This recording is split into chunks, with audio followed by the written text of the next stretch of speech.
Hello everyone, welcome to IS Baba. This is a very important sessions wherein we are going to deal with the main aspect of environment, ecology and disaster management. Student, you must be seeing the trend of the UPSC question paper.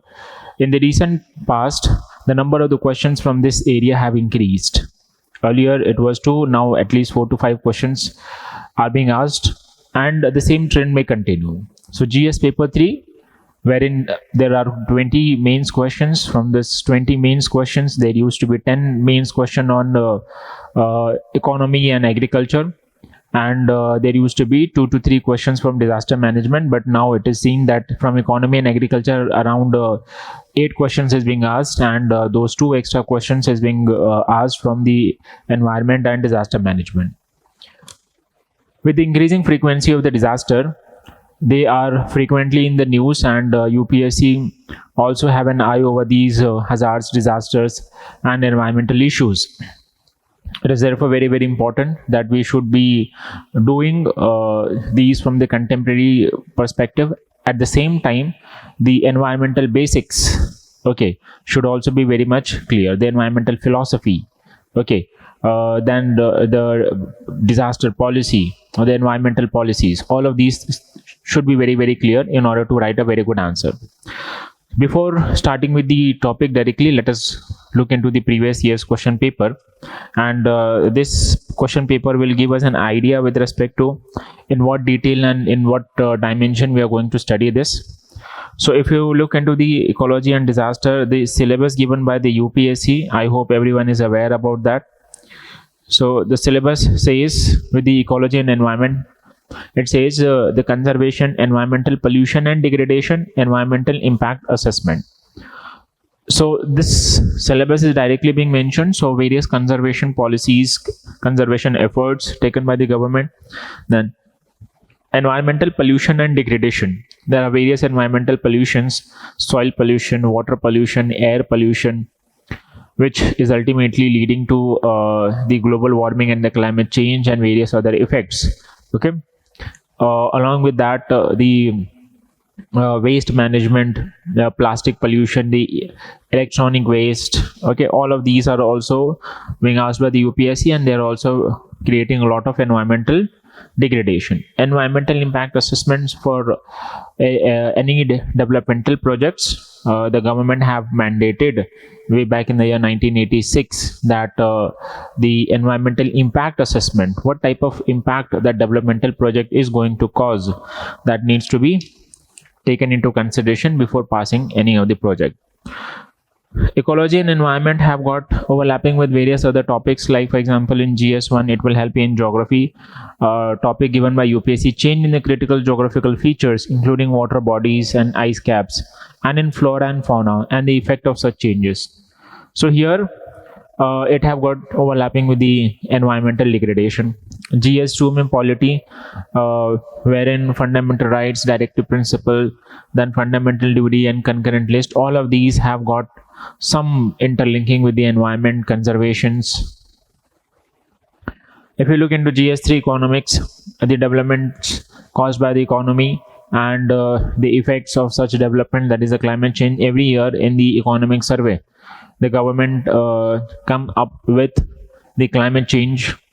Then in GS4, environmental ethics, ethical issues in the international relations and the fundings, especially with respect to the international NGOs who are deployed with the vested interest. So this becomes very important, that even from the ethics perspective this needs to be studied.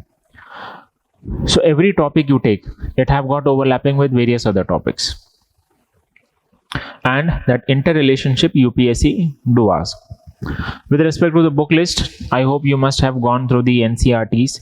Now is the time that you should be looking into the contemporary issues. So for that you need to go to the some important resources, like go to the ministry website of Ministry of Environment, Forest and the Climate Change. Then in the India yearbook you will have one environment related topic. Okay, environment related chapter is mentioned. Then with respect to the magazine Down to Earth is very good resource to understand the core issues with various dimensions.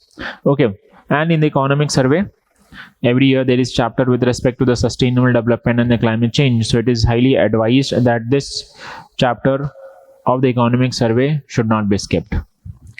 Okay, so these resources from the mains perspective should be more than sufficient. Along with that, refer to the IS Babapedia. Okay, refer to the Babapedia. Okay, wherein the current affairs from the mains perspective is elaborated. Also, go through the answer writing practice of IS Baba, wherein the questions related to the environment and ecology is also being covered. If you look into the trend of the number of the questions, so you can see from 2019 there is an increasing trend in the number of the mains questions. So you can see 2 questions, then 3, then 4. Okay, so you can expect 4 or more than 4 questions this year also, as you must be hearing so many hazards like landslides, then floods, cyclones. Okay, cyclone on the west coast, east coast. So earthquake in the Turkey. Okay, so there are various hazards that is making in the news. Also, with respect to the environmental degradation, with respect to the air pollutions, water pollutions.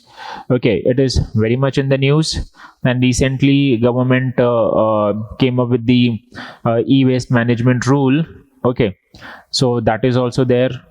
Then with respect to the sustainable development, environmental carrying capacity, all of these are making the news. It is very important that you should study these topic very well.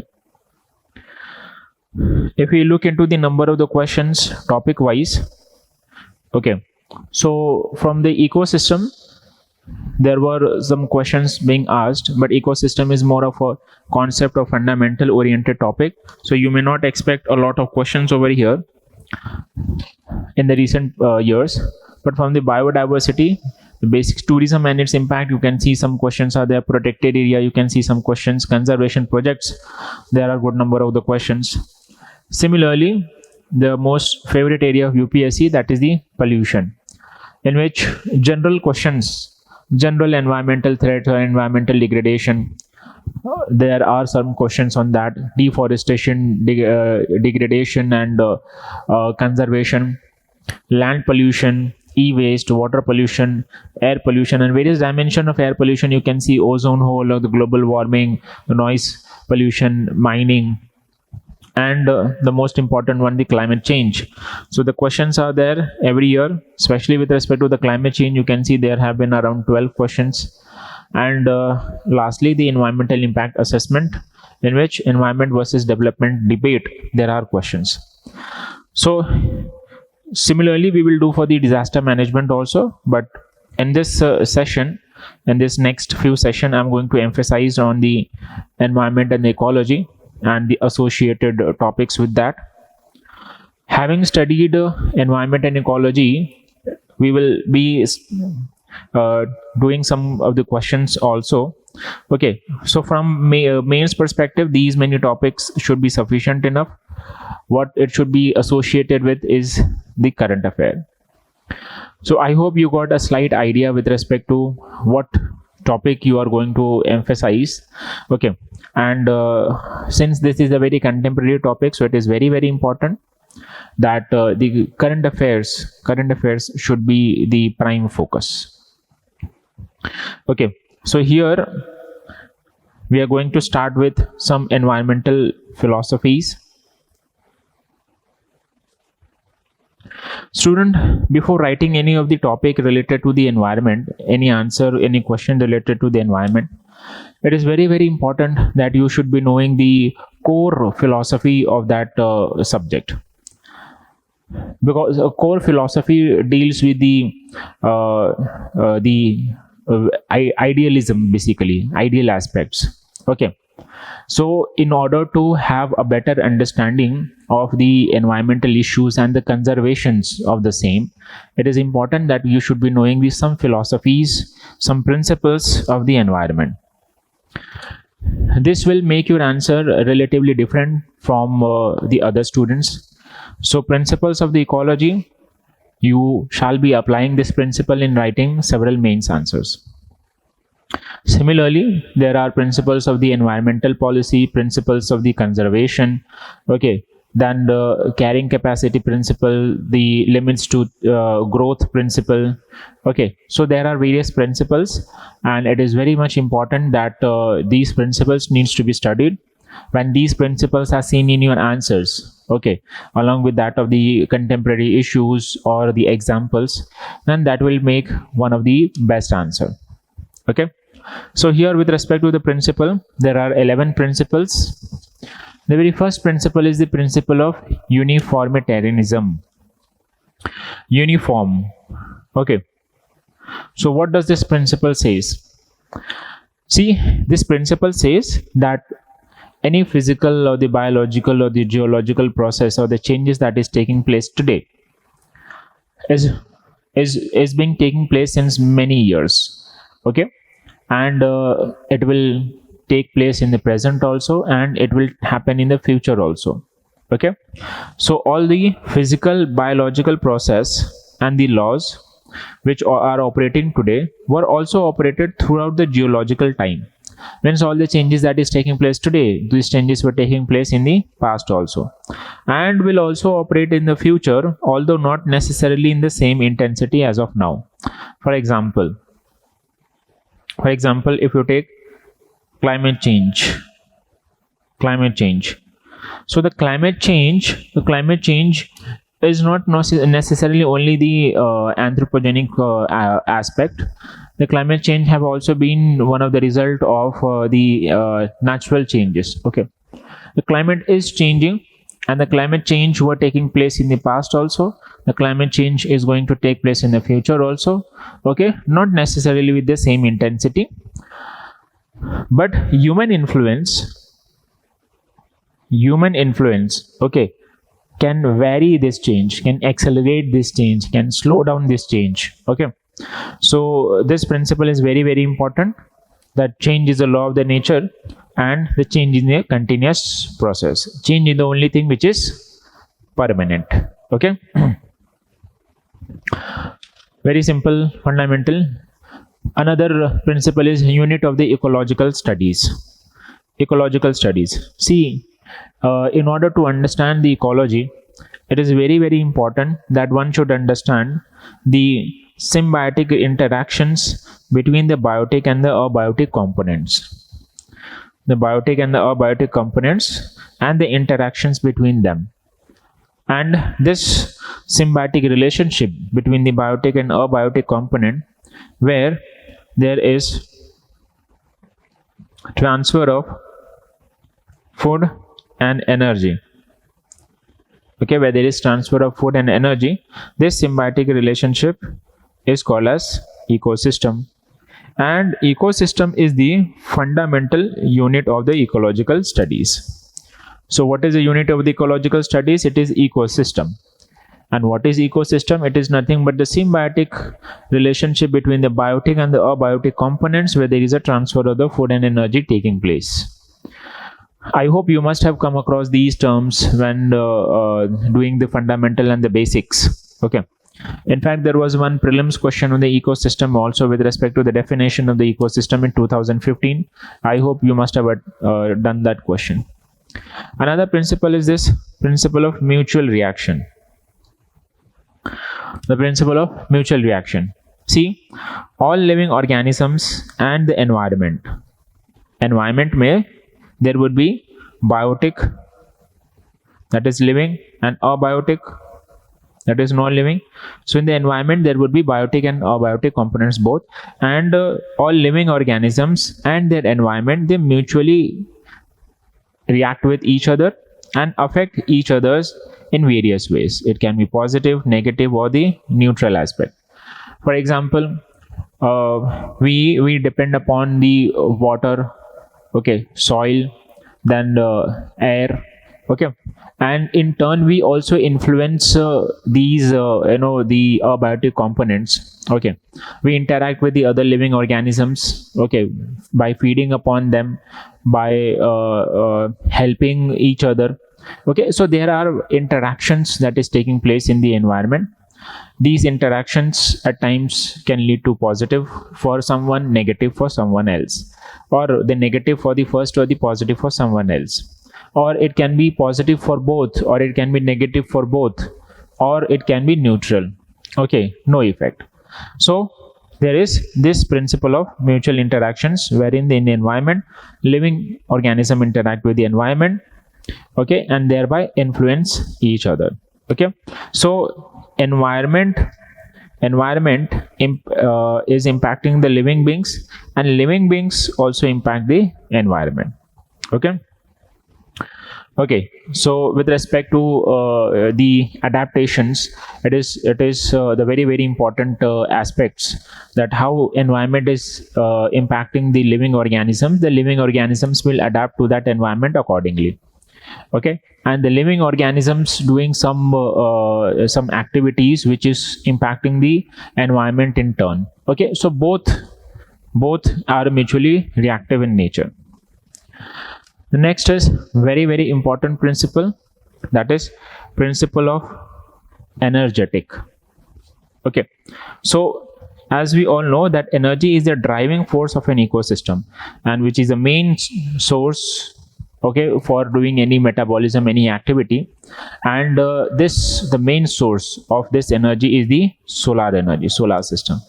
So from the solar energy, that is this free energy, is being converted into the potential energy, okay, in the plants. Okay, and from this potential energy, this energy is being transferred from one tropic level to that of the another tropic level. Okay, so over here we have studied one principle of the thermodynamics. Energy can neither be created nor be destroyed, it is just transferred from one form to that of the another. Right? Energy can neither be created nor be destroyed. So over here, that is the reason why biosphere behaves as a closed system.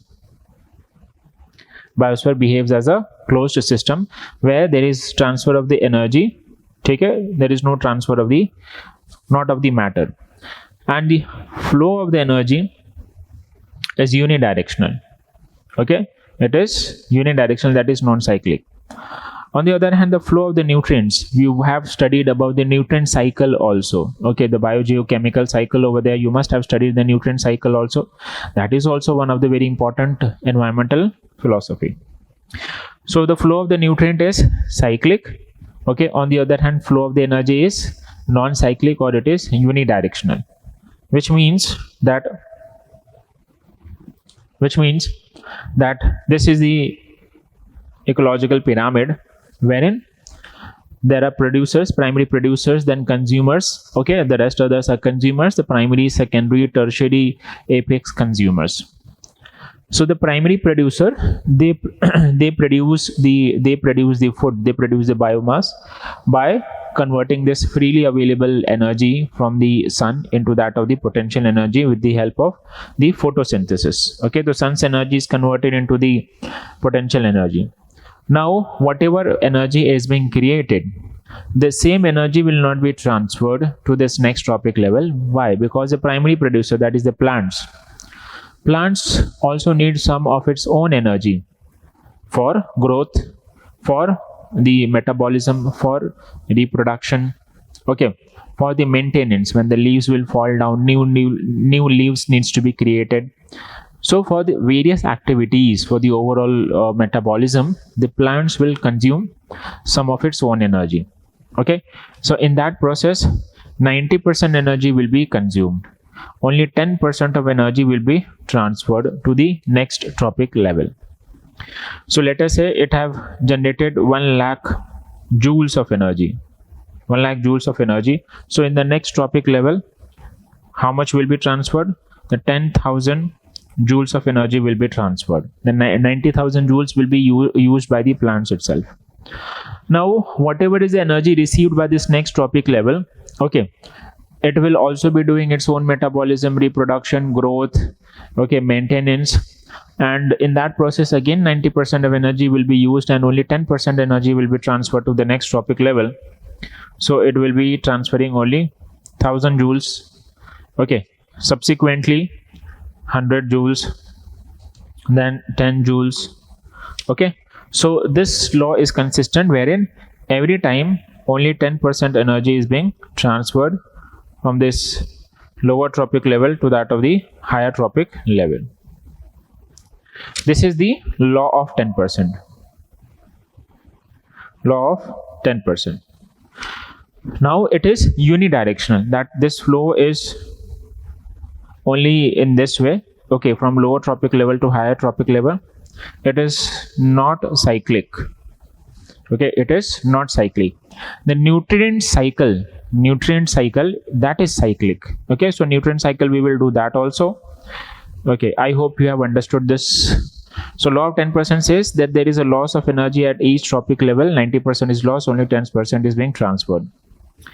So along with this energy flow at the various tropic level, circulation of chemical substances, that is nutrient cycle, is also taking place, and we have just studied nutrient cycle is cyclic. On the other hand, energy flow, energy cycle nahi hai. There is no energy cycle, there is energy flow, which is unidirectional. So because of the factors like gravity, the energy is unable to leave the biosphere. It is transferred from one tropic level to the higher tropic level or the next tropic level. Okay. So now with only 10% energy, the consumers. Okay, so what will happen to the apex consumer? The amount of energy left will be very, very less. So its survival will be very, very difficult. Okay. So what will happen is, it will not be depending upon just one food chain. It will be depending upon the other food chain also, and it will fulfill its energy requirement, because they also need to do the same activity like reproduction, okay, growth, maintenance. Okay, so overall metabolism, it needs a good amount of the energy also, and with just 10% of energy, it will not be able to survive. So what happens is, organisms at the higher tropic level receive energy from more than one tropic level. Thus, the distance between the organisms of a given tropic level and tropic level 1 increases. The probability of organism to depend exclusively on the preceding tropic level decreases. Okay, as a result, the chances of the survival will increase. Okay, so it will not only depend upon the food chain, it will be depending upon the other food chain to receive energy. At the same time, let us say this apex or the tertiary quaternary consumer or the tertiary consumers, so this will not be depending immediately upon the previous tropic level. It may be depending upon this other tropic level also. For example, the apex consumer may be consuming the primary consumer also. Okay, or the tertiary consumer may be consuming the primary consumers also, or the secondary consumer may be consumed by the apex consumers. Okay, and thereby it can reduce its threat of existence. The very next principle is the principle of productivity. Okay, so productivity, who does the production? It is the autotrophs by the process of photosynthesis. Yes or no? And so these are basically the green plants. Okay, and this principle of this productivity depend upon, or these factors depend upon, two important aspects. One is amount of solar energy, and second is efficiency of the plants to convert the solar energy into the chemical energy. So the principle of productivity depends upon the two important aspects. Okay, one is the amount of the solar energy received, another is the efficiency of the plants. Okay, now the availability of the solar energy will decline from equator towards that of the poles. Okay, if we go from the equator towards the poles, so what happens is, the amount of the solar energy will start declining, so the productivity will also start declining that way. Okay, so there will be decrease in the primary productivity in the same directions. Okay, so it is very, very evident that in the equatorial region you will see that the biodiversity is very, very high, the primary productivity is very, very high. Okay, and the genetic diversity, gene pool is very, very high in these regions. Okay, another important principle is this principle of biogeochemical cycle. We have just come across this term biogeochemical cycle, and we see that the energy flow is unidirectional. The biogeochemical cycle or the nutrient cycle is basically cyclic in nature. Okay, so the chemicals and the organic substances are circulated among the various components of the biosphere through the series of closed system of cycles are collectively referred to as the biogeochemical cycle. We do not need to go into the definition of the same, but it may happen that the UPSC last year we saw that there was a question related to the decomposition of the biomass. Okay, so that was very fundamental and basic related questions, and you may expect that the UPSC may ask a question altogether on on any fundamental topic, like for example biogeochemical cycle. Since this is a substantially big topic, so UPSC may frame a mains question on the same. But there are many prelims question, so UPSC may frame a question on the fundamental topics also. So one should be very much prepared. If with respect to the biogeochemical cycle question comes, then this statement can be used for framing your introduction. Okay, so what happens is in biogeochemical cycle, the circulation occurs in such a way that the total mass of these substance remain almost same and are always available to the organisms or the living beings. Okay, and the importance of this is, see, every time it is new thing cannot be created. Okay, so whatever resources is there, that resources needs to be recycled.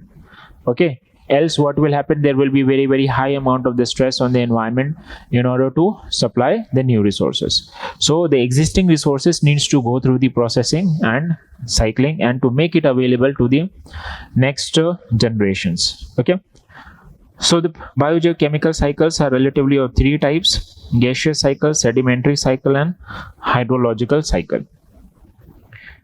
Okay, so gaseous cycle mein you must have studied about the carbon cycle, the nitrogen cycle. In the sedimentary cycle you must have studied about the sulfur cycle or the phosphorus cycle.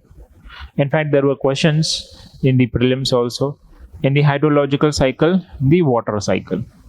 Okay, all of these are very important, and I hope you must have a good understanding of the same. Okay, in general, the biogeochemical cycles circulates between the living organisms and the non-living organisms. Okay, from the atmosphere to the living organisms to the soil, and again back to the atmosphere. So in this way, the nutrients is being recycled. This is a very important function of the ecosystem, recycling of the nutrients. Now this cycle may not be 100% complete. For example, let us take carbon cycle. When the carbon cycle, the carbon sequestration is done by the plants. Okay, so it absorbs carbon dioxide from the atmosphere.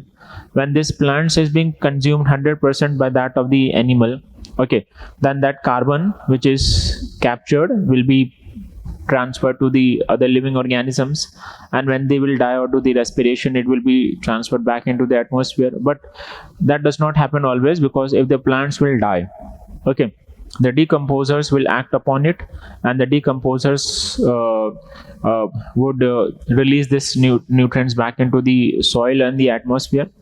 But it may happen that it may become a fossil, and the carbon may be trapped there. The carbon may be trapped in the rocks or the soils, which will not make it very easily into the cycle. Okay, so that cycle at times becomes slow, or the components of the cycle may be joining the cycle at a very later stage. Okay, so that cycle may not be 100% okay available to the next cycle also. There is a very important principle of this natural selection. Okay, this was postulated by the Darwin in 1859, which talks about the evolution of the species. I hope everyone is aware about this evolution of the species, that species evolve slowly over a period of time, and this evolution is highly influenced by the existing environmental conditions. This evolution is relatively slow, okay, and it takes several generations, okay, to see the evident changes. For example, the human beings have evolved, wherein earlier human beings used to have the tail, now just the tailbone is left out. Okay, and the hand used to be relatively big, the jaws used to be big. So over a period of time, such changes took place, okay, because of the change in the environmental conditions. Okay, so this evolutions, why it is needed, because environment is not constant, as we have mentioned in the very first principle of uniformitarianism, that the environment is constantly changing, and if that change is not reflected in the living organisms, okay, then the living organisms will die, okay, it will become extinct. So that change is very, very important for the survival. So the one who is able to adapt to the changes is the one who is going to survive. Okay, the one who cannot is not going to survive. So this evolution takes place in the changes with respect to the genetic compositions, changes in the genetic compositions, which is being transferred from one generation to that of the another generation. So it is heritable variations in the individual species, wherein these heritable variations provide certain characteristic, okay, which become advantageous for the individual in their struggle for the survival. Okay, so every successive generation will inherit some genetic property from their parents, and this will help them in the survival in the future. So such advantageous character may provide a better chances of the survival and the reproduction. Okay, the one who is able to adapt to these changes, they are going to be the one who would be whose species will be surviving. Okay, so during this reproduction, this changes is being transferred from one organism to their offsprings, and during the struggle for the survival, the winner leads to the evolution of the species. Okay, the one who is not changing is going to perish. Okay, so change is the law of the nature, and one should be changing according to that law. But there is one principle of mutation. The principle of natural selection says that evolution of the species is relatively very, very slow phenomena. Okay, it takes several generations, wherein the genetic compositions changes relatively very, very slow. On the other hand, the principle of mutation is contrary to the principle of natural selection. Principle of mutation given by Devers, he challenged the Darwin's concept. He says at sometimes the offsprings differ from their parents very markedly different. Markedly different. Okay, and the evolution in this case is relatively very, very faster. Within the single generation, the evolution takes place. So the markedly different evolution within the one generation, okay, is called as a mutation. For example, donkey and horse. Okay, the donkey and horse interbreeding will lead to mule. So mule is not something which have evolved over a period of time. Okay, today also one donkey, one horse, if they are being interbred, then a mule will come. So this is the mutation, that is the sudden change. Okay, and just in the next generation itself. Okay, in the offspring itself. So that is also possible mutation. Then, so basically you must have come across this term mutation recently in the COVID scenarios, wherein the coronavirus, okay, the coronavirus would mutate very, very fast, okay. So it was therefore very, very difficult to develop the vaccines, because by the time vaccines would be developed, the coronavirus would mutate and would form an altogether a different variant, and then the vaccine which is being developed would become ineffective upon the new variant. Okay, next, concept of the ecological succession. This is very, very important concept. Successively on a bare piece of landscape, on a bare piece of landscape where there is no living organism, a complex form of the living organisms come up. Okay, so that is the concept of the ecological succession given by F.E. Clement. Now the environmentalists, you do not need to remember. Okay, So what does this phenomena says? That it is a process of the directional and sequential change of either plants community or the whole ecosystem through the time. Succession begins from what is referred to as pioneer community, passing through the several stages known as serial stage, ultimately converting into the stable community known as the climax community. What do you mean by this? The concept of the ecological succession: consider a piece of land where there is no living organisms at all. Okay, and over there the living organisms starts coming up. Okay, and over a period of time, that area which were not having any living organisms is now having a complex living organisms. Okay, so you consider this quickly. So the stage where there is no living organisms at all, so that is the nudation stage. Okay, then over a period of time what happens is the ecological niche starts being developing. For example, there would be rain. Okay, the sunlight will be there. Okay, then the pollens would start falling. Okay, the nutrients, basically the nutrients in the soil will start developing. Okay, then what will happen with the availability of these nutrients, factors responsible for their survival? The first living organisms will start coming up. These living organisms are the one who have initiated the life in that place where there was no life at all. So for that purpose, this living organism is called as the pioneer species, pioneer community or pioneer species. They have initiated the life. Successively, the other living organisms will start coming up. Okay, other living organisms will start coming up, and then there will be what? There will be reactions between these living organisms. Okay, and the struggle for the survival, and the one who is able to adapt to the living change in the living conditions, that living organisms will be surviving and would be evolving and would be dominant in that region. So that is the climax community. Okay, I hope you are understanding this. Okay, and those there would be various organisms, living organisms, that would be dying in between. So those are intermediate species, the intermediate species or intermediate community. Okay, so this stages are called as nudation, migration, SSS, reaction, and ultimately stabilization. So what does it say is that a piece of landscape with no living organisms at all, now there is a complex form of the life living over there. So that is the succession. Okay, I hope you have understood.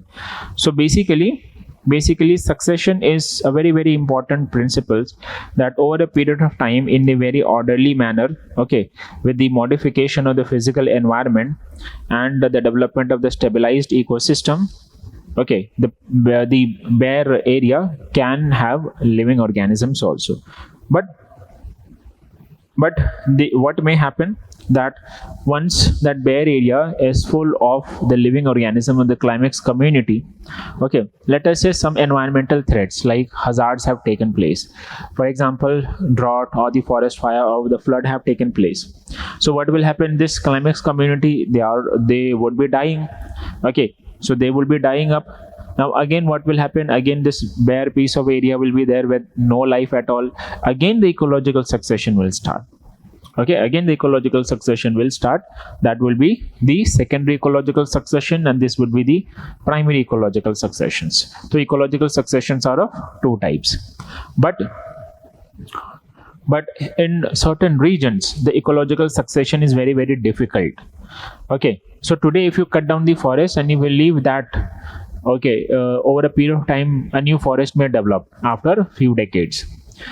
But in certain regions where the climatical conditions is not very suitable, where the soil nutrients are not very sufficient enough, for example, in the equatorial evergreen forest region, where there is everyday rainfall and the soil is deficient in the nutrients content, when you clear down the forest, it becomes very, very difficult for the regeneration of the forest.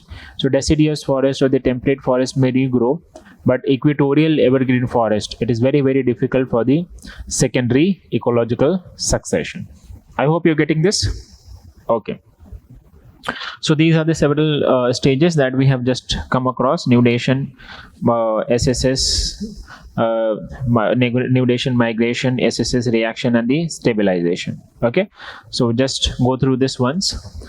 We are moving towards the important principle now. Principle of the homeostasis. The homeostasis is what? Stability or the equilibrium. Okay, it is the stability or the equilibrium that the environment tries to maintain. Okay, so it is the inbuilt self-regulating mechanism of the natural ecosystem through which any changes caused by the external factors can be counterbalanced. For example, there was flood. For example, there was forest fire, or any hazards or any external climatical conditions led to some form of disturbance. So the environment have the capacity, okay, to maintain the balance, maintain the equilibrium, and thereby continue. Okay, so this counterbalance mechanism wherein the stability is being maintained or the equilibrium is being maintained, that is the principle of the homeostasis. It depends upon the ecological diversity and complexity in the three forms. Diversity with respect to the food webs. Okay, diversity with respect to the food webs. So let us say that there is diverse, okay, the food web available. The availability of the food would be higher, okay, and the chances of the survival would also be higher. Okay, but the food web, there is let us say the food web is not very diverse, or there is no food web, there is just a single food chain. So once the element of the food chain become extinct, the entire food chain becomes disturbed. Okay, so diverse the food chain, it will promote ecosystem stability. Okay, then also it also depends upon the trophic level. Okay, the greater the number of the trophic level, greater would be the number of the links, making a very, very complex food web. Okay, so it is very, very important that multiple source of the food should be there. Same is applicable in the economy also. Multiple source of income should be there. Okay, so that if one income fails, the income should continue from the second sources. Same is the case with the food web. Okay, if one food web gets disturbed, let us say for example, in the case of India, see, this is very, very important over here. In the case of the India, the cheetah is a tertiary consumer. Okay, and when the cheetah got extinct, so the primary consumers, that is herbivores animals, that started increasing. And when the primary consumers start increasing, that will pose threat for the primary producers. Okay, so one element, one species got extinct and it will disturb the whole food chain. That is the reason why cheetah was reintroduced, so that it can maintain a check on over the primary consumers and ultimately maintain a check over the whole ecosystem. Okay, that is the principle of the homeostasis. Okay, but it is sad to see that the cheetah itself is dying. Okay, we shall do that topic subsequently. Then there is principle of the environmental change and the disruption of the ecosystem. Okay, see, we have studied in the very first principle itself, uniformitarianism, that the environment is not stable. The change is taking place. Okay, and that change have taken place in the past, it will take place today, and it is going to take place in future also, though the intensity of this change may be varying. So environment is not stable, it is in the state of the continuous change, and the change in the environment can also be brought by the human activities. When the human activities, human induced factors is there, this change can be more detrimental. It becomes very difficult for the environment to maintain equilibrium. See, if you leave the environment undisturbed, okay, then the environment have the capacity to maintain the balance of the homeostasis. But if it is being constantly being constantly being disturbed by the human activities, then then it becomes very difficult for the environment to maintain the balance. Okay, and when this imbalance is being observed, this imbalance is also going to affect the living organisms, other living organisms including human beings. So ecosystem through its homeostatic mechanism tries to reduce these changes. However, sometimes the impact change is so high that the successional or the disruptive change in the ecosystem occurs, wherein it becomes very difficult, okay, for the environment to maintain the balance. Ecosystem is therefore said to be very fragile. So fragility is relative, where some ecosystems are more fragile. Okay, others ecosystems may not be that fragile, they may be rigid. So the ultimate impact of these changes can be reduction in the ecological diversity, death, extinction of the biotic communities. So what is the need of the hour is any species that is getting extinct, okay, will disturb the whole food chain, will disturb the homeostasis, stability, equilibrium. So it is for this reason that the extinction of any biotic communities should be prevented. If there is any living organism that is about to get extinct, so utmost care should be taken, okay, to increase their populations so that the food chain should not be disturbed, so that the overall environmental balance do not get disturbed. So these principles, when you're writing the answers, okay, so when you're writing the answers, the questions may be contemporary or the recent current affair oriented, but your answers should reflect the environmental philosophies, environmental principles. Okay, so when you make use of these principles in your answer writing, your answer would be relatively much better as compared to your competitors. Okay, so I hope this principle is understood, and it is very useful, simple principles. Try to memorize all of these 11 principles in one line. Okay, and in the exam you may not necessarily need to explain the principle, you just need to use that principle as and when required in the answer. Okay, all right. So since we have done this principle, it is time that we should proceed ahead with the another principle on environmental policy. So the principle on the environmental policy, see, we have a lot of environmental policies. We'll try to do some of these principles and later on try to make use of these principles in the answers. Principle of environmental policy. How should your environmental policy be? We have so many environmental policies. If you remember, then we have one environmental policy related to the plastic. Okay, the plastic, the solid waste management rules 2016. Then we also have e-waste management rule.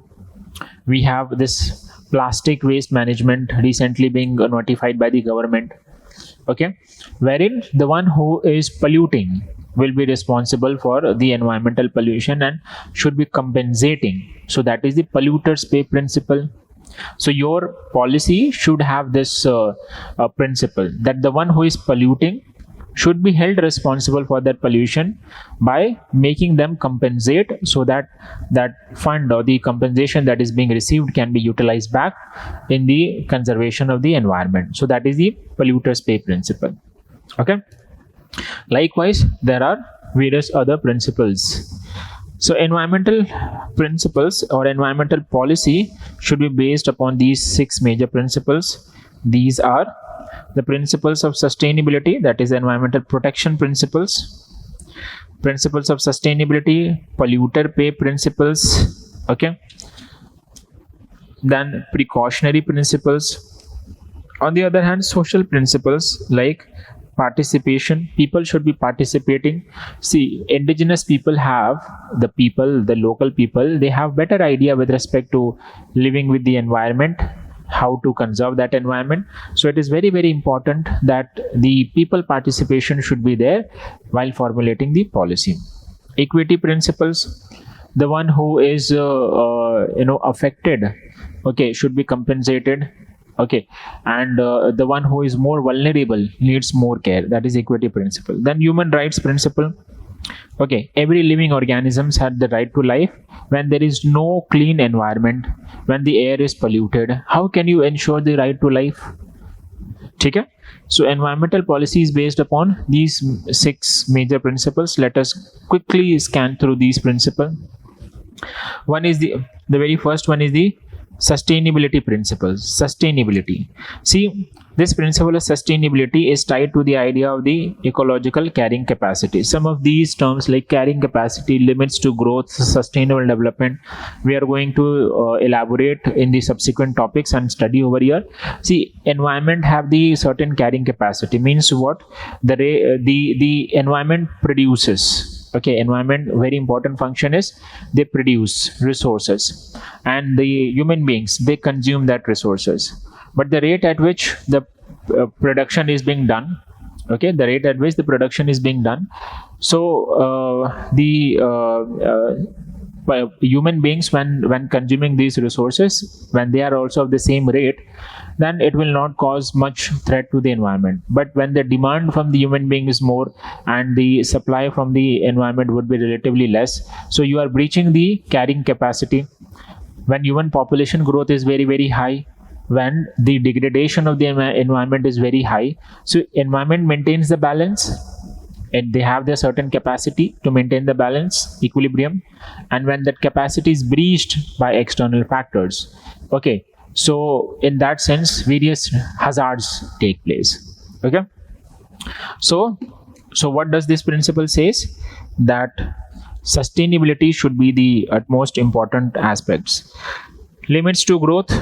Okay, this model came later by the Club of the Rome, which points out that if the present growth rate continue and if it is remain unchanged, then the limit of the growth of the planet will be reached sometime in the next 100 years. Okay, that we are constantly demanding from the environment, we are constantly exploiting the environment. Okay, the environment produces, but not at the rate at which our greed is there.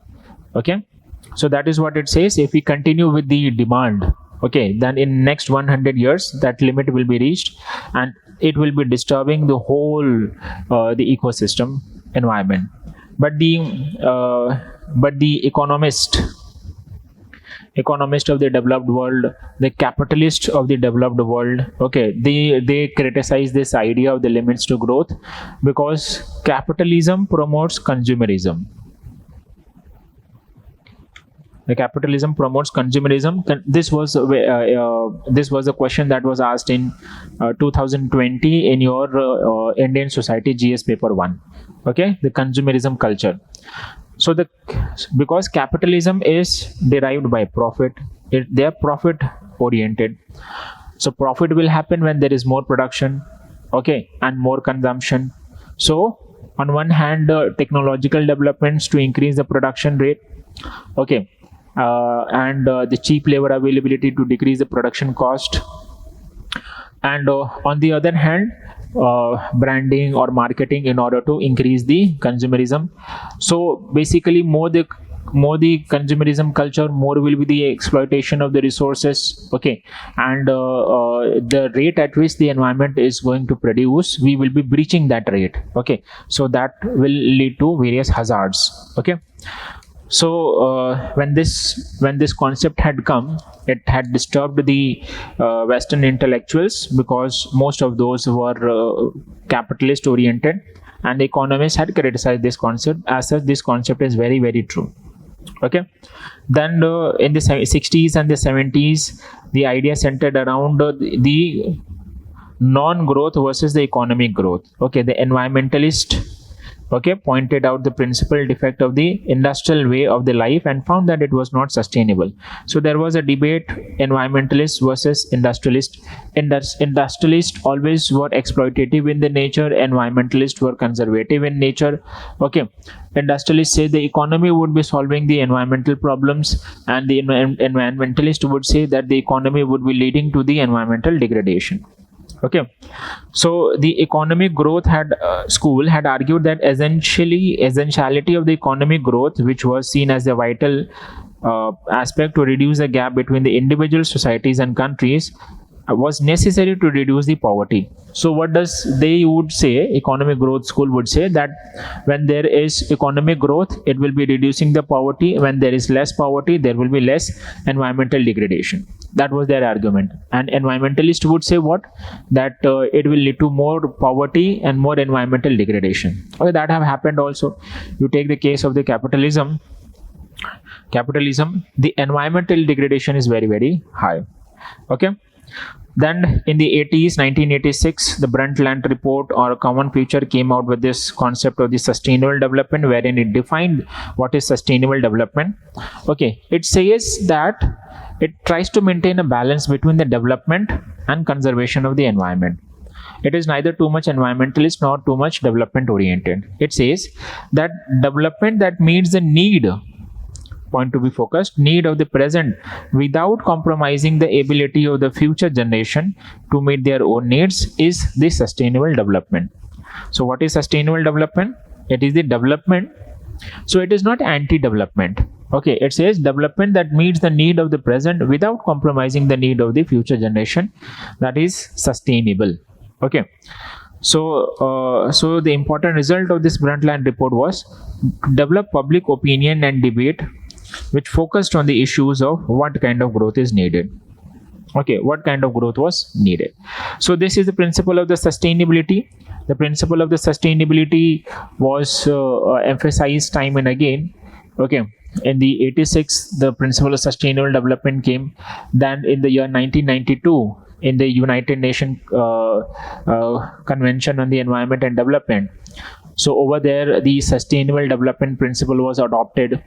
Then in the year 2000, the Millennium Development Goal was adopted. In 2015, the Sustainable Development Goal was adopted, which we are witnessing presently.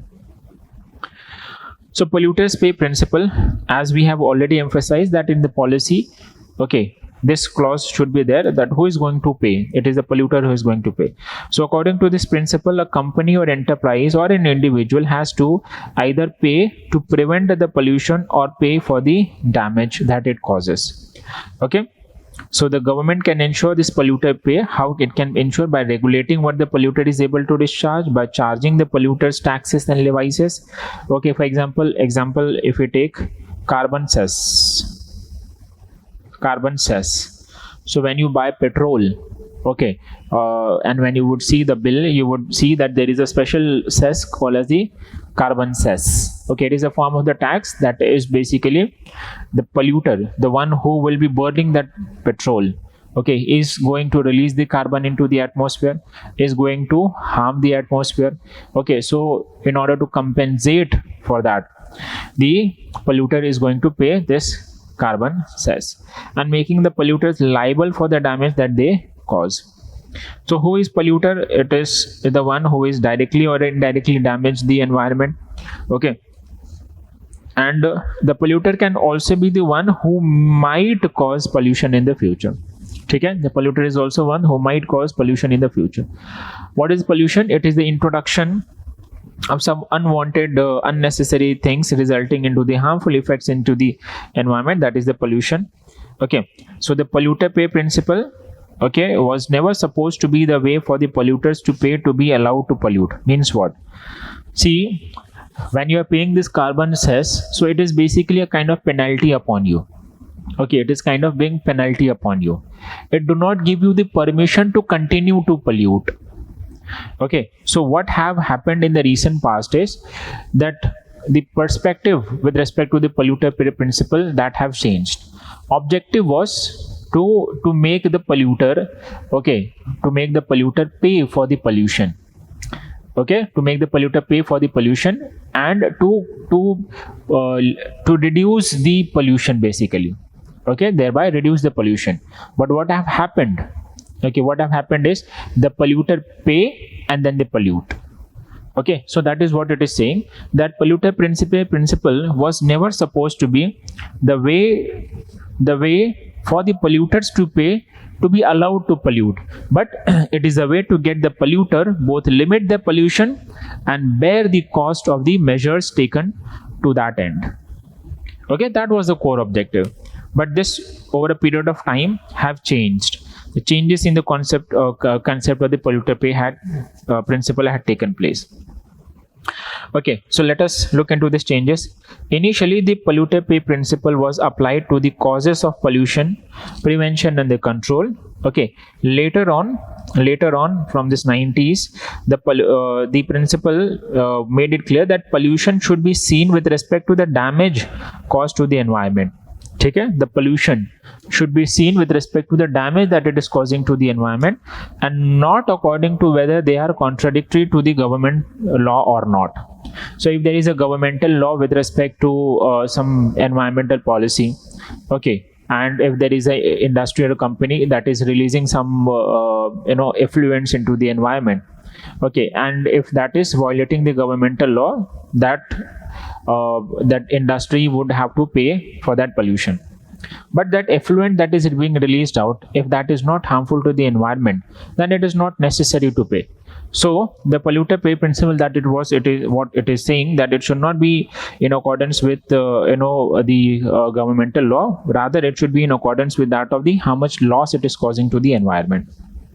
Okay, so with that money, the pollution can be controlled by the charges and the fees that would provide an incentives for the countries to voluntarily reduce their emissions. Okay, such a change in the favor of the industries have meant that pollution regulation would differ from country to country. Okay, it is not uniform. Definitely it is not uniform. It is changing from the country to country. For example, you take European countries, their the pollution policy is, or the environmental policy is very, very stringent. Okay, on the other hand, the environmental policy in the African countries are very, very relaxed. So what is the reason for this thing? The African countries are mainly poor countries. They are underdeveloped countries, so they want development, they need finance, they need investments. Okay, so these investments come from the outside countries in the form of the FDI. And many polluting industries of the European countries or the Western countries like America, what they do is they open up their polluting industries in those countries where the environmental policy is very relaxed. Okay, so it should not be that way. Okay, it should really not be that way, because the life of any African citizen is equivalent to the life of any European citizen. Okay, both can be equally affected by the pollution. So environmental pollution, that is what it is emphasizing, that the polluter pay principle should not be in accordance with that of the governmental law. Let us say, for example, in Africa, that pollution is taking place, but that is being allowed by the governmental law. That should not be the case. Whether that is polluting the environment or not, then the pollution, the company should be made to pay. Okay, the polluter should be made to pay. So that change is very, very important. Okay, now another change that had been seen in terms of liability is this extended producer responsibility. You must have come up with this concept, extended producer responsibility, EPR.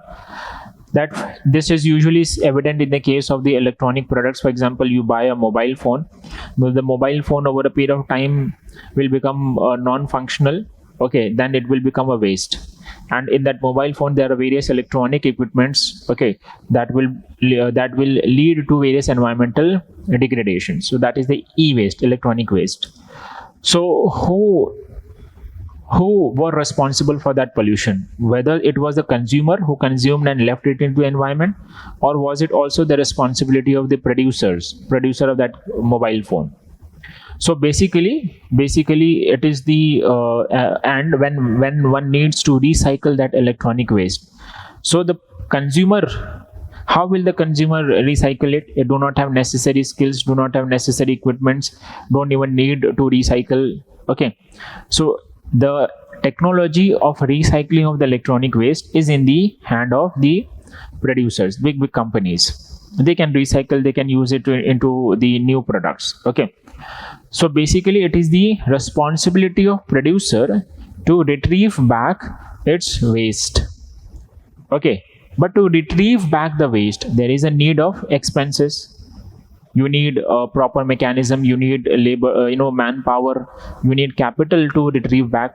So that money, okay, who is going to pay that money?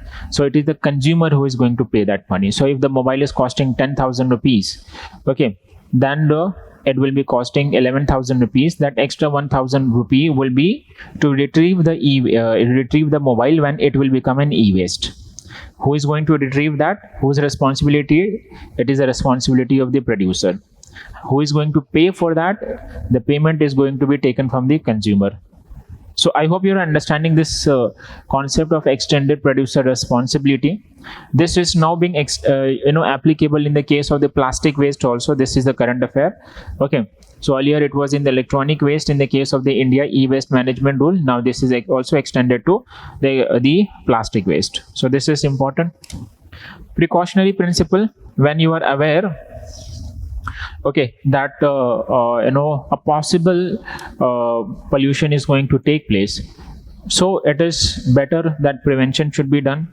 So precautionary principle emphasize on the same only. Human activity may lead to unacceptable harm to the society and to the environment that is scientifically that can be stopped. Plausible and uncertain actions shall be taken. The scientifically plausible but uncertain action shall be taken to avoid or diminish that harm. Okay. So what does it say is that that pollution that we are going to cause can be stopped, can be prevented. Okay.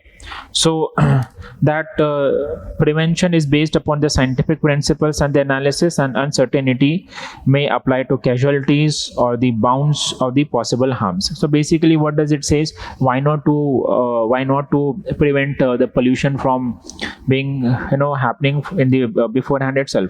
So actions are interventions that are undertaken before the harms can occur. Okay. So that is what the precautionary principle is taken. Interventions that are undertaken before the harm occurs. Okay. Next principle is this equity principles. These are now social principles. So equity, what does the equity implies? Need for the fairness. Okay, need for the fairness. Okay, it is basically for the standard quality of life, to have a better health and better education. Okay, so there are three aspects. Certain rights that must be respected. Okay, the people should get what they deserve, that is fairness, and people's needs should be met, particularly the basic ones. Okay, so it is rights, fairness, okay, and the needs. So equity should have these basic principles. What does it say is that all environmental policies should try to reduce the poverty. So this is very, very important. Whatever environmental policy you are making, why are you making that environmental policy? You are making that environmental policy so that the pollution, okay, or the degradation of the environment can be reduced. What will happen when the environment get degraded? There are people who is depending upon the environment for their survival. For example, they might be there in the primary activities, okay, primary activities for their survival, like agriculture or animal husbandry, or collecting wood from the forest, or honey, timber. So these environment, when it is being degraded, so the source of livelihood becomes questionable. And when the source of livelihood is not there, the people will be forced into the poverty. Okay, so it is for this aspect that environmental policy should ensure that environment should not be degraded, and in turn the people should not become poor. So environmental policy should try to reduce the poverty. Ethnic rights should be protected. Ethnic right, the people, the indigenous people, okay, their ethnic rights should be protected, because they are the one who are not responsible for environmental degradation. They are responsible for the conservation of the environment. Then intergenerational equity, okay, is very, very important. That intergenerational equity, that not only the present but even the future generation needs the fairness. Okay, the right to quality of the life is not only the present generation requirement, it is the requirement of the future generation also. That should also not be compromised. Our tribal management policy 2006 based on the equity. Direct tax is based on the equity. Direct tax, that not everyone is eligible to pay the same amount of the tax. So it is basically depending upon the income. Higher the income, higher the tax. Lesser the income, lesser is the tax. So this is what, to make unequal equal. That is the equity. Okay, it is applicable in the case of environment also. Human rights principles. Human rights, very, very important. See, human rights are entitlement. What is this? They are the entitlements based on the morality, justice, and the fairness. Okay, they are based on morality, justice, and the fairness. Human rights.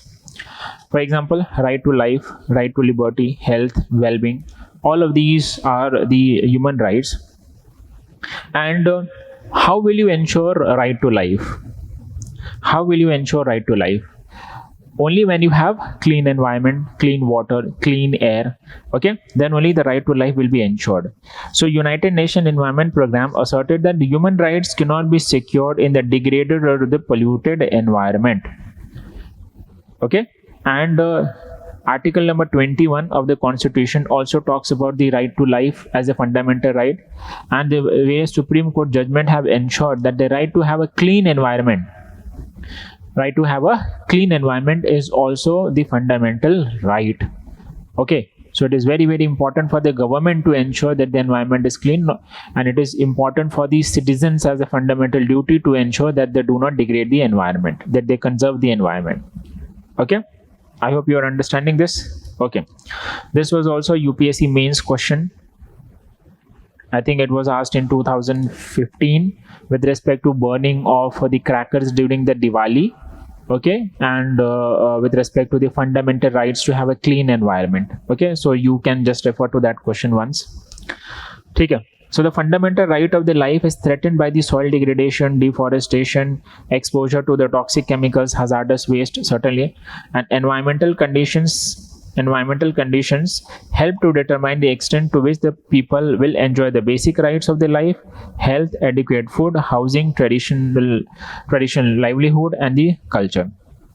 Okay, so to have this article 21 ensured to every citizen, it is important that the environment should be protected, okay. Participation principles. Any policy will not become successful unless there is participation from the citizen. As I told you, that the indigenous local people living with that environment knows better how to conserve the environment.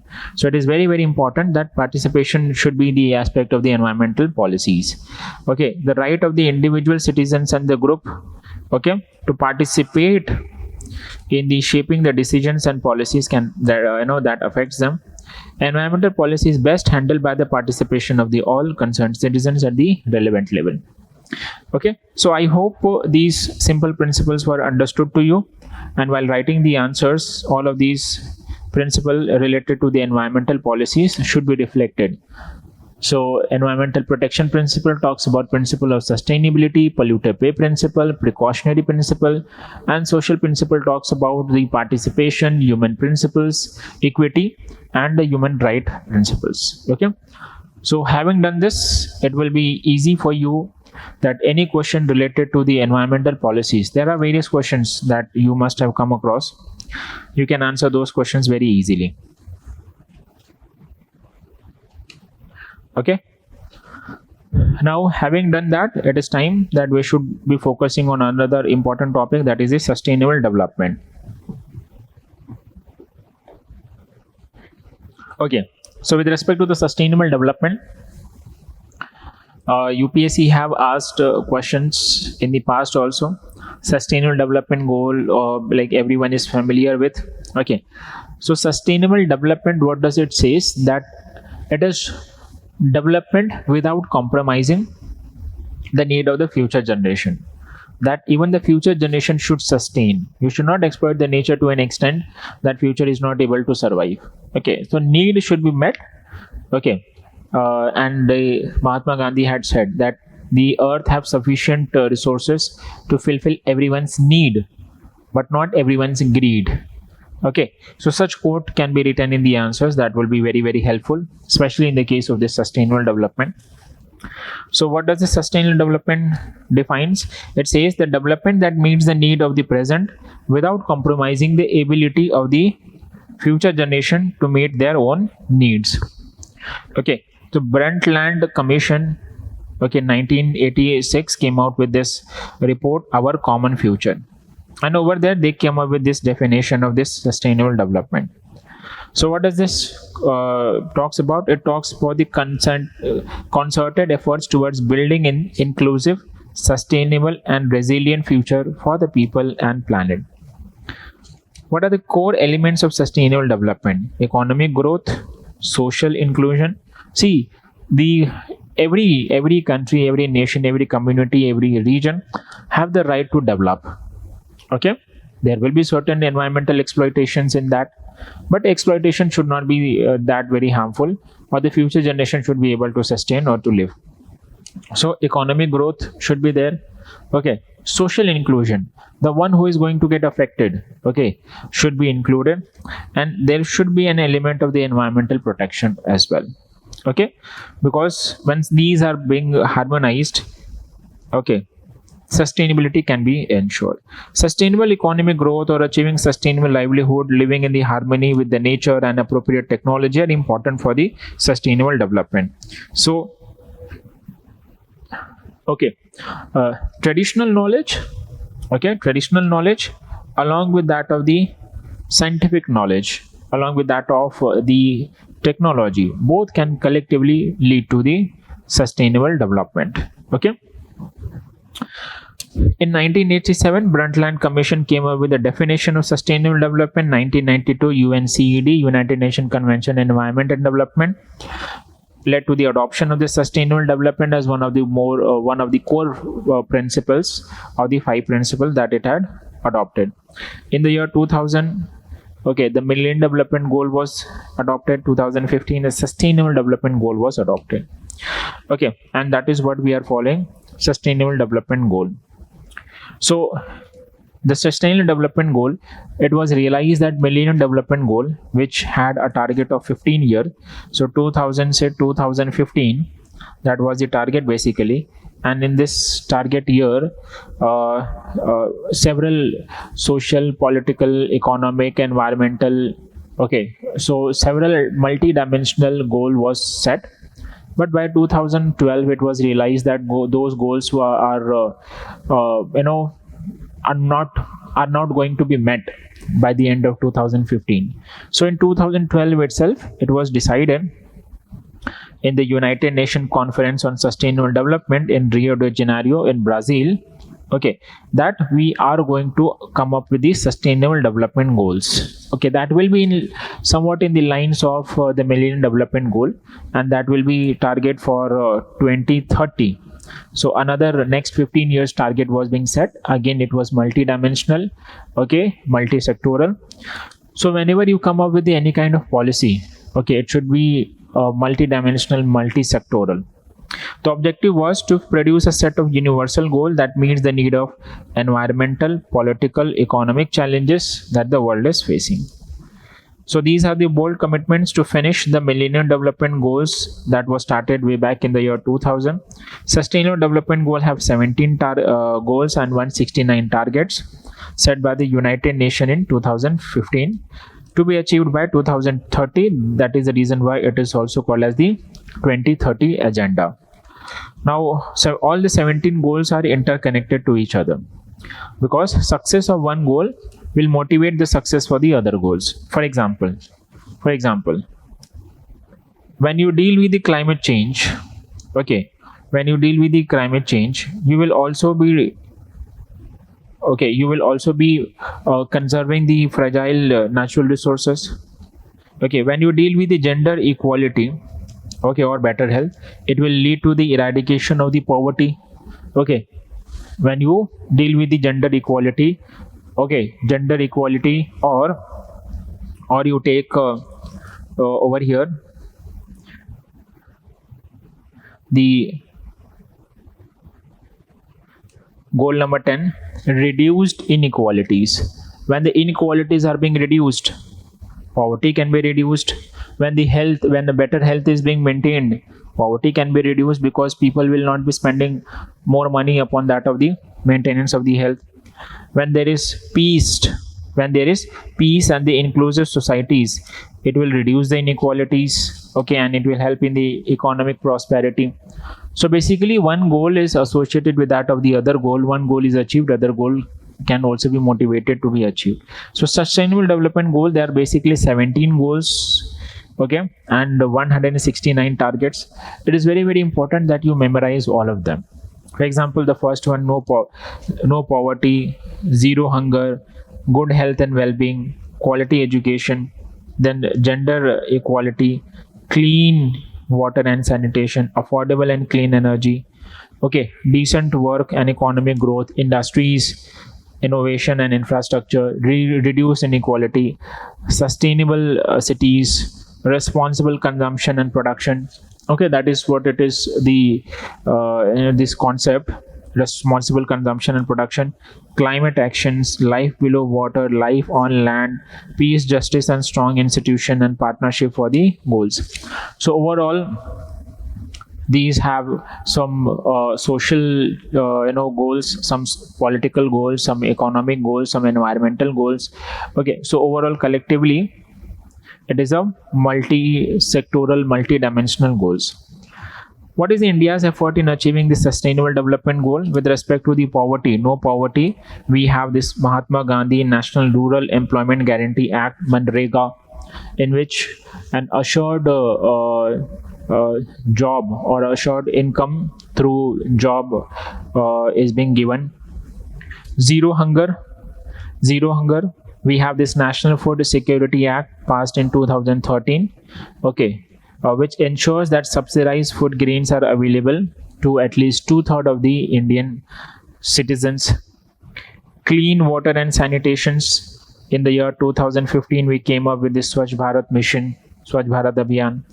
Affordable and clean energy, for that we have renewable energy generation targets. For example, we have set a target of 450 gigawatt renewable energy to be generated by 2030. Okay, then sustainable cities and communities. So we have smart cities, we have Amrut, that is Atal Mission for Rejuvenation and Urban Transformation. Then we have Hriday project. Similarly, for climate actions, we have ratified the Paris Agreement.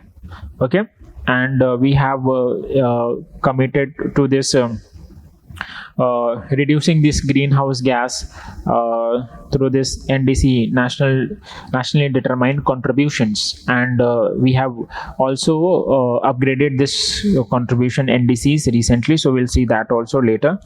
And partnership for the goal, we have, okay, the Prime Minister have emphasized upon life, that is lifestyle for the environment, okay, as a sustainable mode of living with the environment.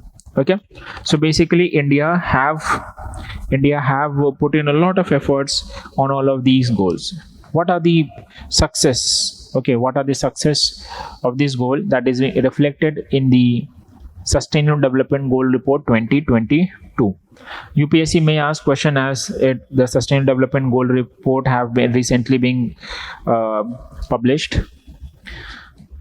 Some sad aspects like no improvement in the performance, especially with respect to the Sustainable Development Goal number 1 and SDG 8, that is decent work and economic growth. There have been no improvement, especially because of this pandemic.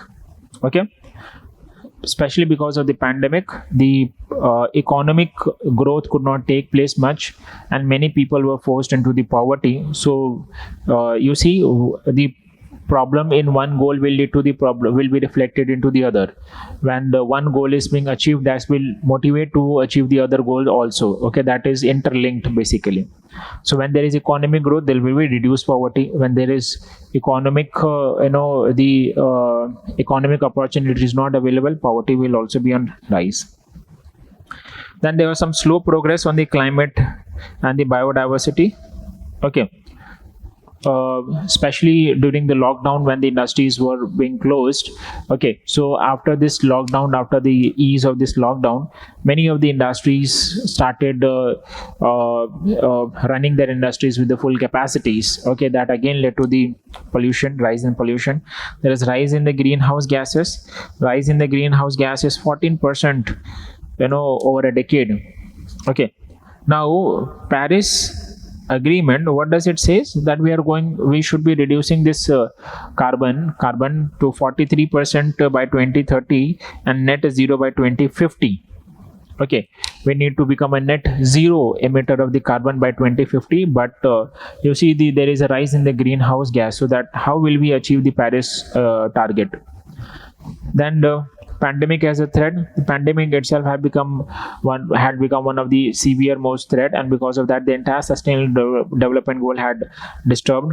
There are chances that it may happen that by 2027 or 2028, 2027 or 2028, the sustainable development goal may be either revised, okay, or it may be the new sustainable development goal may be set up with the new targets and new deadlines. Health emergency. There were economic shocks due to the worldwide health emergencies that pushed 93 millions into the poverty in 2020 alone.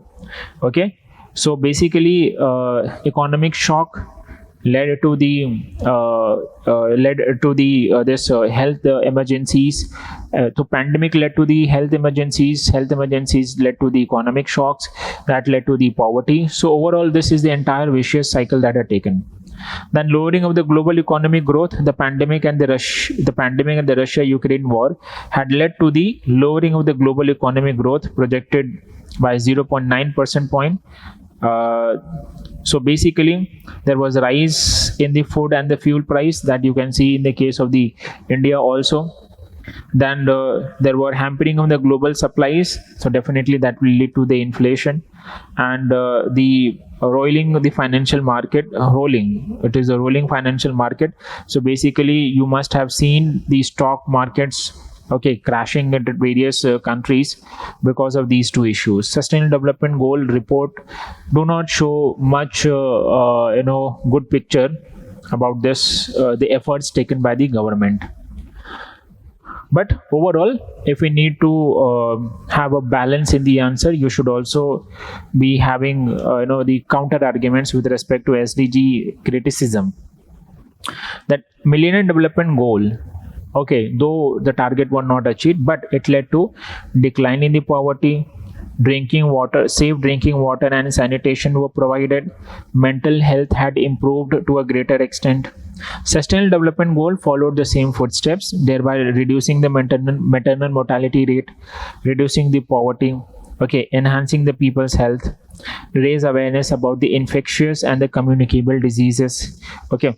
Also, it had helped in reducing the mental illness. Okay, so these are some important aspects of SDG and MDG. Now, let us proceed ahead to what was the India's contribution in the Sustainable Development Goal. In 2021, in the 26th United Nations Climate Change Conference in the Glasgow 2021, the Prime Minister gave this idea of life. What is life? Life is lifestyle for environment.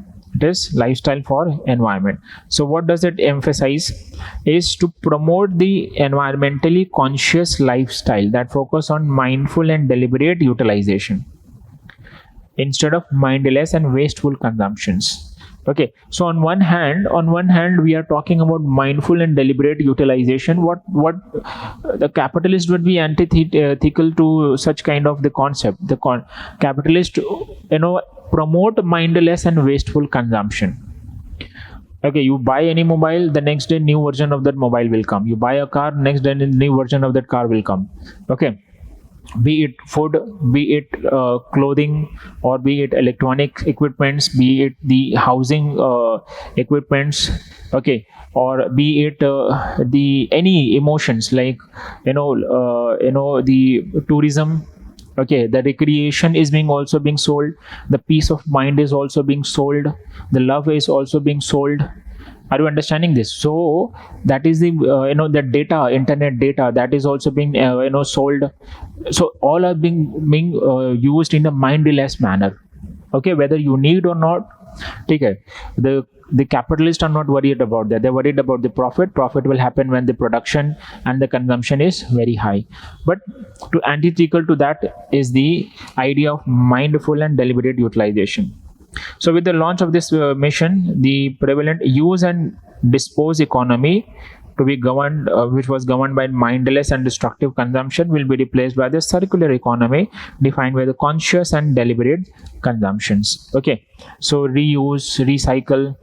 Okay, so all of this will come into picture. Objective is to leverage the strength of the social network to influence the social norms surrounding the climate. The mission plans to create and nurture a global network of individuals, namely pro-planet people.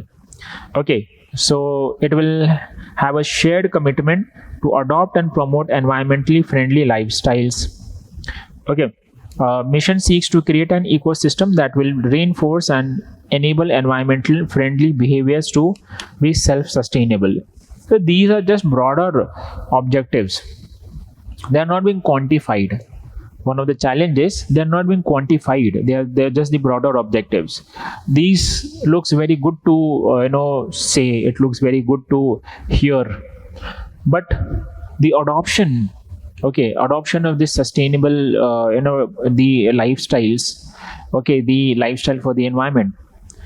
So that will lead to what? That will lead to the decline in the production productivity. Will the capitalist or the economist, which emphasize only on the growing economy, will they be promoting this kind of lifestyles, which is talking upon the circular economy, which is talking upon that of the mindful and the deliberate utilization?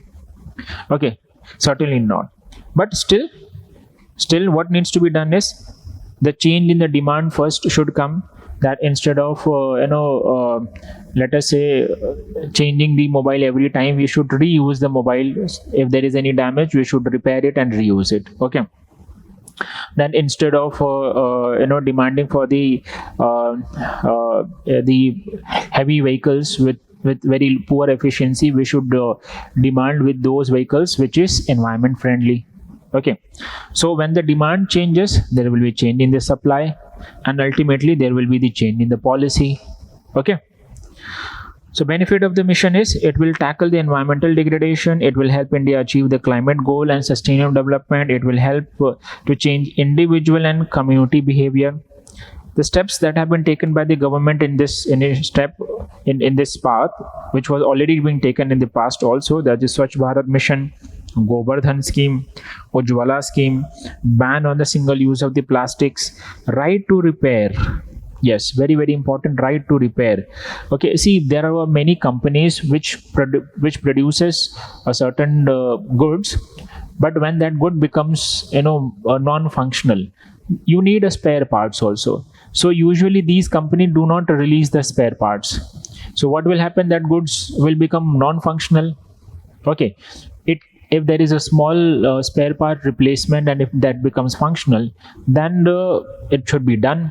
But what will happen is, when the material being reused again and again, equipments being reused again and again, production will be relatively lesser.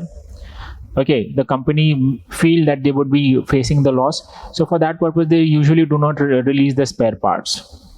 They do not make it available to the local vendors or the consumers basically. So it is, the economist should realize this fact, that even when there is reuse of their products, they would continue to earn by supplying the spare parts. So that also becomes a very good income. So the company may not be losing anything if they do so. India has revised the INDC's intended nationally determined contributions, and the mission life is made part to it to combat the climate change. So out here there are many aspects. See, with respect to the life, you can expect questions. Sustainable development goal, since the report was recently being released, you may expect question over here. And the concept related to the sustainable development goal, we have already studied the principle of sustainability. The principle, that is one of the important principle of the ecology. I hope you remember that, the principle of sustainability. So sustainable development, this can be utilized in not just writing the environment related answer, but all of those society or the economy answer, wherever needed. So out here we are left with just environmental impact assessment. This is also very very important. This is specifically mentioned in the syllabus, so we should study this, the basics, the applications. Because anything that is given in the syllabus, UPSC will definitely ask question on that. So those keywords or those topics should never be left out. Environmental impact assessment. As the name itself indicates, environmental impact assessment is basically any developmental projects that you want to undertake. That developmental project is going to affect the environment to a greater extent. Okay. At the same time, it is also going to come up with lot of benefits. So if the benefit is more than that of the environment, that is being affected, okay, then such developmental projects are given go ahead. If the benefit is less and the negative impact is relatively very very high, okay, then in such case that developmental projects no longer is sustainable. Such projects are usually never given the permission, never given the go ahead. Okay, so that is what is environmental impact assessment. It is basically a decision support tools for those deciding whether or not to approve a developmental projects. Okay, the purpose of the environmental impact assessment is to determine the potential environmental, social, and the health effects of the proposed development, so that those who make the decisions about the projects, the development and approve, are aware about the likely consequences. It is very very important. Let us say you are making a dam. What is the purpose of making a dam? The purpose may be multidimensional. For example, the dam wants to control the flood. Okay, with the reservoir, it wants to supply the water, drinking water or irrigation water. Then the dam would also want to produce electricity, hydel power plants. Okay, so the purpose of the dam may be to control the flood. But let us say there is chances that when there is overflowing of the river, there is chances that there can be the flood caused by the dam itself, because in order to avoid the breaking of the dam, the floodgates of the dam may be opened. Okay, floodgates of the dam may be opened, that may cause flood in the lower riparian region. When the dam is being created, okay, then what will happen is the lower riparian region supply of water will be reduced, and there will be environmental loss, ecological loss. Supply of the water will be less, so the river ecosystem will be damaged. On the upper riparian region, with the reservoirs, there will be submergence of the nearby region, and if there are forests, there will be submergence of the forest. Then in order to avoid the hazards, the people living in those regions needs to be maybe forced to leave that place. Evacuation of that place will be taking place. Okay, so at times it is forceful, at times it is peaceful. Okay, so resettlement and rehabilitation, that is another impact that can be faced. So with that one developmental projects, there are going to be various likely consequences, and these consequences should be analyzed in before. Okay, this will help in making the decisions. So the objective of the environmental impact assessment is to make the decision making more informed and transparent, while attempting to avoid, eliminate, or mitigate the potential negative consequences by considering alternative ideas, sites, or methods. If it is sustainable, then one should go ahead. If not sustainable, then alternative ideas should be adopted. United Nations Environment Program defines environmental impact assessment as a tool to determine the environmental, social, and economic implications. So if there is a question related to EIA, you should be ready with the introduction. Okay, especially use introductions wherein some important organizations have defined it in their reports. Okay, so just for example, over here UNEP defines EIA, so you can use the same definition in writing your answer. Okay, and you can quote also UNEP. Okay, so this will make your answer more and more authentic. In the case of the India, environmental impact assessment started way back in the 1976-77 when the Planning Commission directed the Department of Science and Technology. So what they wanted to do is they wanted to assess the river valley projects. Assess the river valley projects from the point of view of the environment. Okay, how much negative impact it is going to cause. So later on in the subsequent years, this environmental impact assessment was extended to all those projects that were required approval from the Public Investment Board. In the year 1986, the Environmental Protection Act came up, and and the environmental impact assessment were made a statutory part. Okay, so environmental impact assessment is governed under the Environmental Protection Act of 1986. So it is basically it was given a statutory status. Okay. The other main law in this regards were the Indian Wildlife Protection Act of 1972, Water Act, Air Prevention and Control of Pollution Act, Biological Diversity Act. In the year 1982, the Ministry of Environment, Forest and Climate Change, they set up ENVIS, Environmental Information System, to collect, collate, store, retrieve, and disseminate information related to the environmental sectors. Okay. So, in the case of India, environmental impact assessment have the statutory status under Environmental Protection Act of 1986. This was little bit, the historical aspect. You do not need to go into these, how it started and what all were done. But this is very, very important. The second point is important. Okay, what is the objective of EIA? To inform the decision makers and the public about the significant environmental impacts of the proposed projects. It will also help in identifying the methods to avoid or reduce environmental damage. Let us say you got aware about the possible consequences of the developmental projects, then it will help you to find alternative for those problems. Okay, to avoid or reduce such type of problems, to avoid negative environmental consequences by requiring implementation of viable alternatives. Let us say if you realize that area is going to get submerged by construction of a dam, then there is a need to rehabilitate people. Okay, so you will do the rehabilitation beforehand in some safe place. Okay? To alternative is to be taken to make public. Okay, the reasons for the approval of the projects with significant environmental impact. Even if there are certain environmental impact, then if you want to go ahead with the projects, then the people will definitely demand.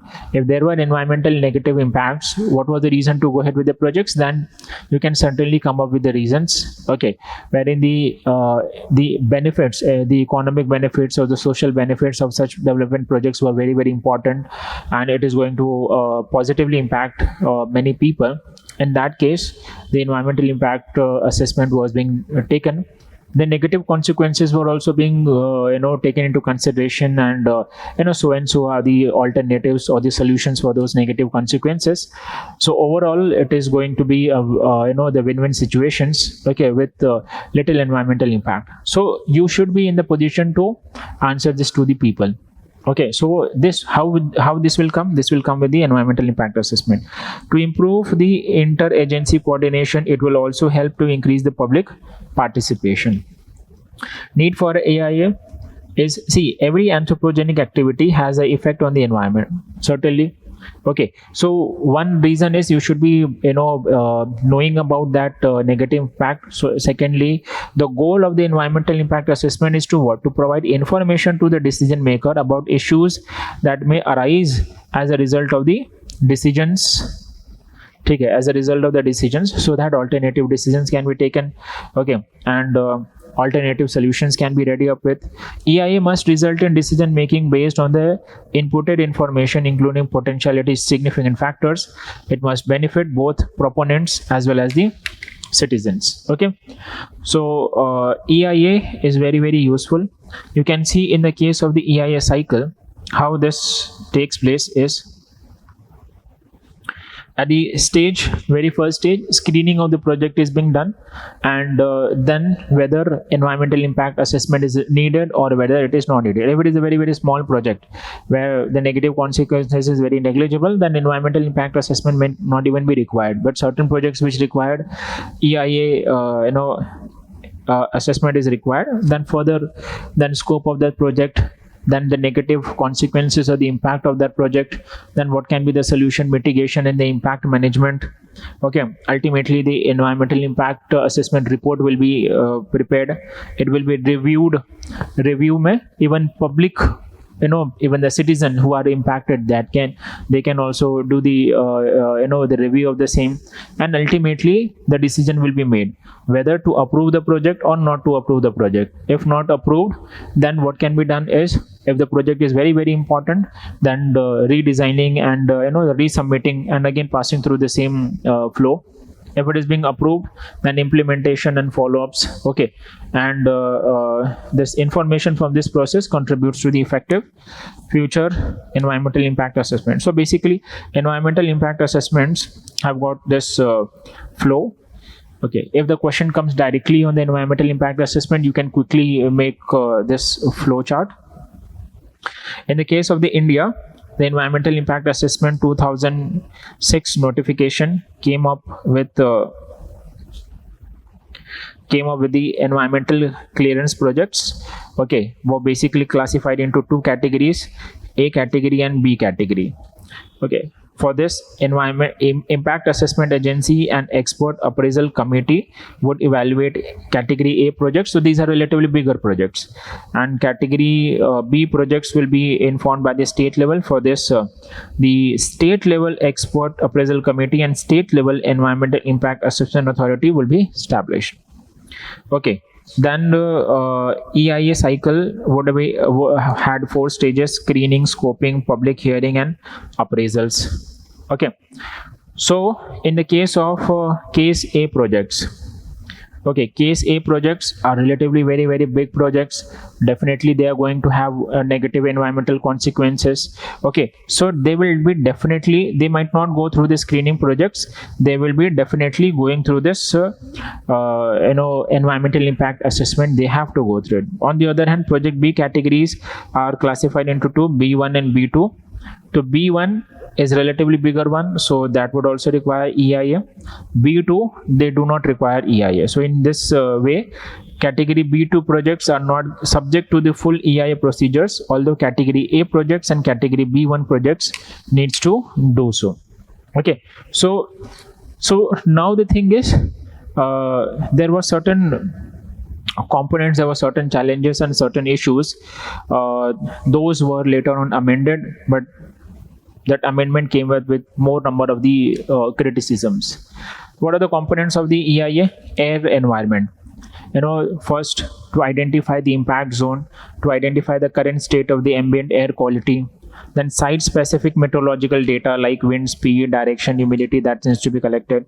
Then quantification of the air emissions from the proposed projects, including the fugitive emissions, identifications, quantifying, and evaluating other potential pollutants that may come up with. So air environment needs to be maintained by getting so many data.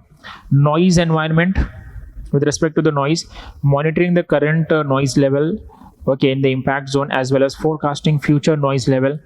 Okay, the environmental impact of that noise, especially the noise pollution, not only affects human but other living organisms also. Water environment, the quantitative and qualitative assessment of the current ground and the surface water to be taken. The prediction of the water resource impact as a result of this project. Then quantification and classification of wastewater from the proposed activity and pollution prevention. All of these assessment needs to be taken. So the components of EIA have this air component, the noise component, the water component. There are maybe other components, but these are some important ones. It was seen that EIA, environmental impact assessment, came up with a very nice objective, but there was a lot of misuse, and that is the reason why EIA was being criticized. So with respect to the applicability, it was seen that number of projects with the major environmental effects were excluded from the EIA. Okay, so definitely, what will be the purpose, of EIA then, when the number of projects are being excluded? Expert committees and standard compositions, many a time they lack knowledge in the number of the areas. Okay, they do not have the specific knowledge of the same. Public hearings, many times people are not taken into consideration. We saw that in the flow chart that public intervention is also important. Okay, it is important to take into consideration public opinion also. And if you remember, one of the important principle of environmental policy, what is that? People participation. When there is no people participation, okay, So the stakeholders who is going to get affected, it will be directly injustice upon them. Then less public access documents. Many a times the documents of the environmental impact assessments, the reports, they are not made available to the citizens. No respect for the traditional knowledge. So many a times without the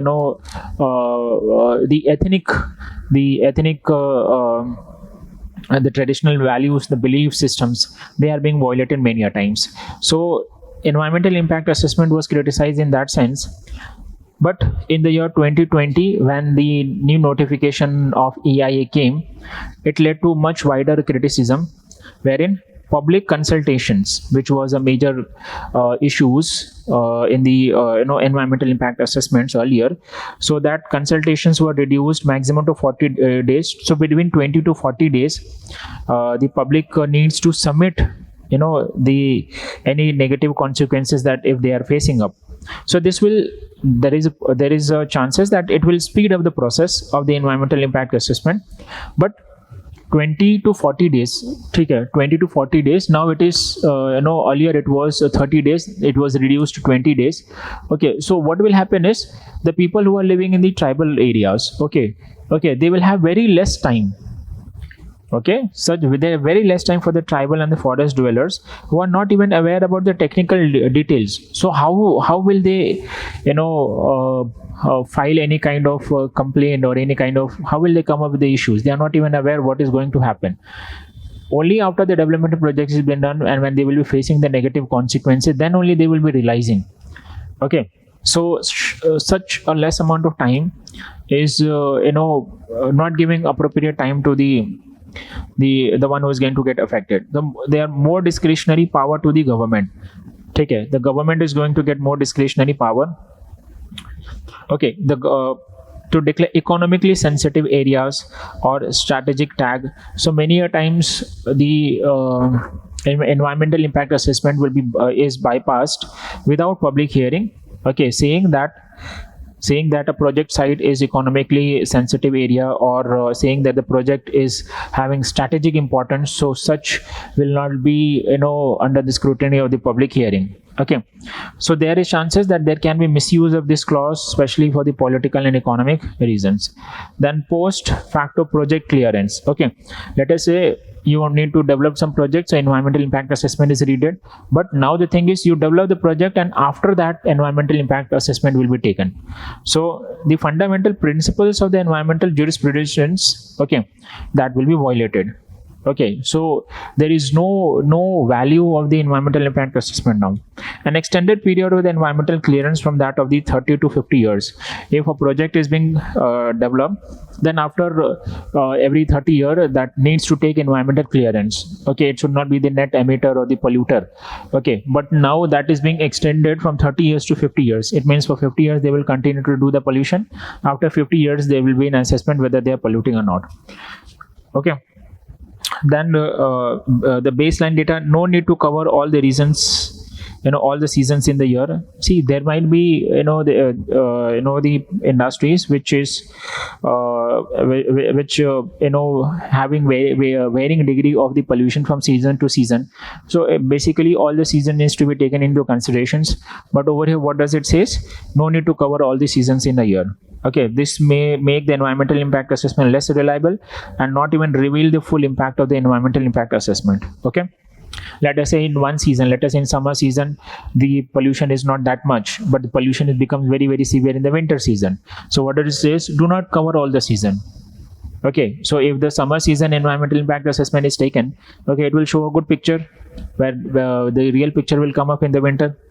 Report issues, it reduced reporting of the issues from once every 6 months to that of once in 1 year. Okay, so what will happen, this will dilute the scrutiny, and it may be late before the mitigation measures could be taken, okay, for highlighted project impact. So see over here, with respect to the amendment of the environmental impact assessment, this was highly being criticized, and it is fearful that in the future environmental impact assessment will become almost redundant.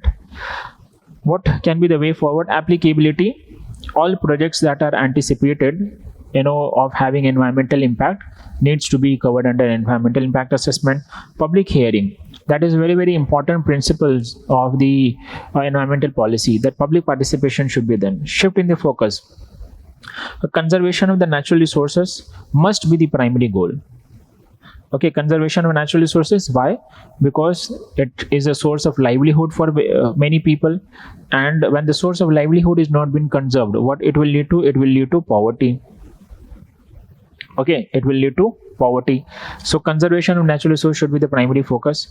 Okay, not only for the human beings but for the other living organisms also. Checklist: the implications of the agricultural biodiversity, traditional knowledge relating to biodiversity and livelihood must be the important checklist. Okay, so I hope this environmental impact assessment is clear to you, and as UPSC have emphasized specifically on the environmental impact assessment, you should know what is to be written in the introductions. Okay, with respect to the India, under what law, okay, under what act it is being there, what is the objective and what is the need of the environmental impact assessment. You should also know the simple flow chart with respect to EIA, and what was the 2006 notifications. Okay, what were the components and the criticism of EIA, what was the new notification in the 2020. Okay, and what can be the solution. So any question that comes to environment versus development, then environmental impact assessment should be the part of your answer. That is very much needed. Okay, so we shall cover the rest of the topic in the next session. I hope you have understood some of the very, very important principles. We studied the principles of the ecology, we studied the principle of the environmental policy, we studied the sustainable development, then we studied the environmental impact assessment. These are very core principles related to the environment and ecology, and in various answer writing, okay, this can be used. Okay, so we'll see you in the next session, student. Thank you and all the very best.